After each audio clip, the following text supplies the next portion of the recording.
Hello world, welcome back to codingscientist.com. We are watching the most exciting series Funny Python. Lesson number 23 or project number 23. I am going to show you how to start building a visual chessboard, right?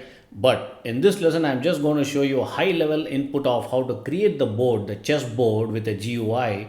But in the future upcoming videos I'll show you how to plug and play into all the square checker boxes for the chessboard. All right, let's take a look at it, guys.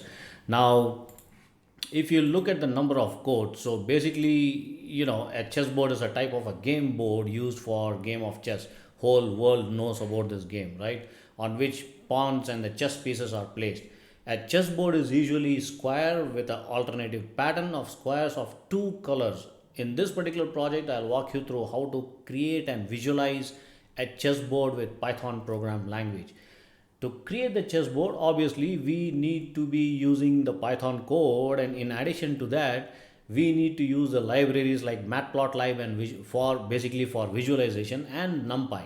So the NumPy, numerical Python, NumPy, for building an algorithm which will help us to create and visualize a chessboard. So how it works, so basically I hope you guys have imported the Matplotlib and NumPy, which I showed you how to do that.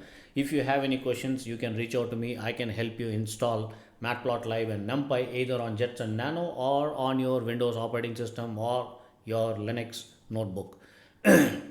So basically we are creating the grids here, and then we are defining our own function, and that's it. We are just going to build and visualize how the chessboard looks. In the next or following videos I will use the same program with multiple more codes where we can make the chessboard more interactive with the pawns and the coins. Alright guys, let me just run through this code and let's see what happens. Okay, let's run this. There you go. Can you see this? This is a beautiful GUI of the chessboard. You can just, zoom in and zoom out with all those tricks with the buttons here. And then we can also move the grid to left and right.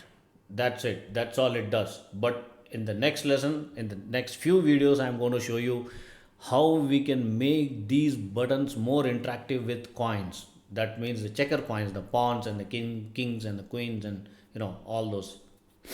Alright guys, so that's it for this lesson. I hope you enjoyed. If you have any questions, if you want to learn about how you want to build these kind of apps from scratch, I'll be happy to take a one-on-one session with you guys. Do reach out to me, do email me, do message me. I'll be happy to schedule a one-on-one Zoom conference with you guys. Goodbye.